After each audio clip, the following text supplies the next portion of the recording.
बड़ी खबर यह कि गृह मंत्री अमित शाह ने राहुल गांधी पर भी हमला बोला। मोदी से भी पूछताछ हुई थी, लेकिन किसी ने धरना नहीं दिया। वो इंटरव्यू में कहते हैं कि मैं भी गिरफ्तार हुआ था, लेकिन कोई धरना प्रदर्शन नहीं हुआ। पीएम मोदी ने लोकतंत्र के सम्मान का उदाहरण दिया। 19 साल बाद बीजेपी सरकार पर लगा धब्बा अब धुल गया है।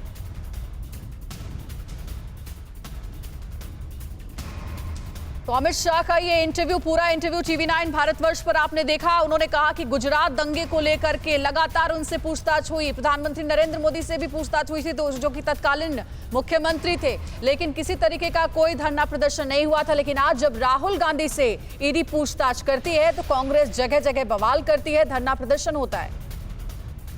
19 साल के बाद सुप्रीम कोर्ट की खंडपीठ ने आज जो जजमेंट दिया है, उस जजमेंट से मोदी जी पर लगे हुए सारे गलत आरोप को खारिज कर दिया गया है।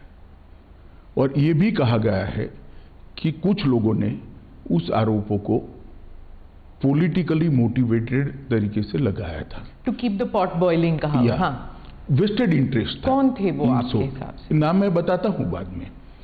और तीसरा, इससे भारतीय जनता पार्टी की सरकार पर जो धब्बा लगा था वो भी धुला है।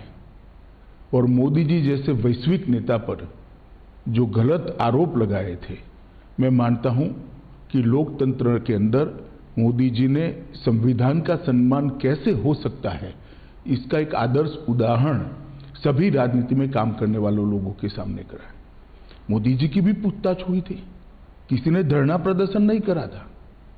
देश भर से कार्यकर्ता आकर मोदी जी के समर्थन में सॉलिडारिटी के लिए खड़े नहीं हुए थे।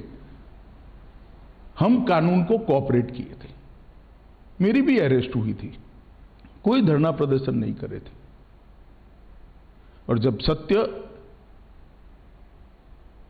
इतनी लंबी लड़ाई के बाद बाहर आता है विजयी होकर, तो सोने से भी ज्यादा उसकी चमक होती है।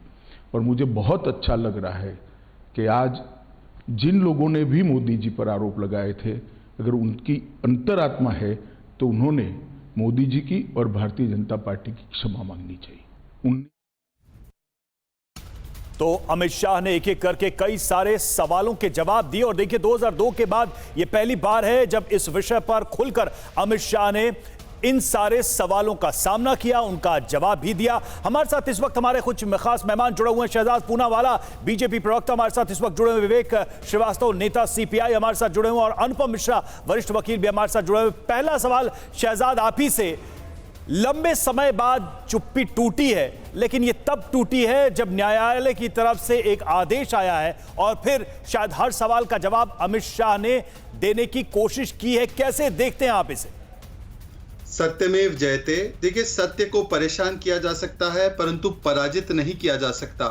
और जो सुप्रीम कोर्ट का आदेश आया है, उसने एक और बार वो करारा तमाचा मारा है। एक कुटीर उद्योग है, हेट, प्रोपेगेंडा, जहर, झूठ फैलाने का एक कुटीर उद्योग जो चल रहा था पिछले 2 दशकों तक, आज उस पर एक और बार करारा तमाचा पड़ा है। मैं आपकी जानकारी के लिए सिर्फ बता दूं, Nanavati commission report, magisterial court की रिपोर्ट, SIT की रिपोर्ट, जिसको सुप्रीम कोर्ट ने सरकार के कंसेंट के बाद गठित किया था, हाई कोर्ट का आदेश, सुप्रीम कोर्ट का आदेश, और इसके अलावा 2015 में सुप्रीम कोर्ट का संजीव भट्ट मामले में आदेश कि संजीव भट्ट कुछ विपक्षी नेताओं के साथ, NGOs के साथ मिलकर इन्फ्लुएंस करने की कोशिश कर रहे थे। सुप्रीम कोर्ट का हरेन पांड्या मामले में आदेश, जिसमें कि एक बुक थी, तथाकथित किताब, तथाकथित पत्रकार के द्वारा, उसको भी रिजेक्ट कर दिया। तो ये सारी श्रृंखला है और ये क्लीन चिट नहीं, ये सत्य बाहर निकल कर आया। पर मेरा एक ही सवाल है, विवेक जी मेरे मित्र है, भाई है मेरे, 1984 का दंगा उनको याद होगा, किस प्रकार से हाई कोर्ट ने कहा कि राजनीतिक षड्यंत्र के तहत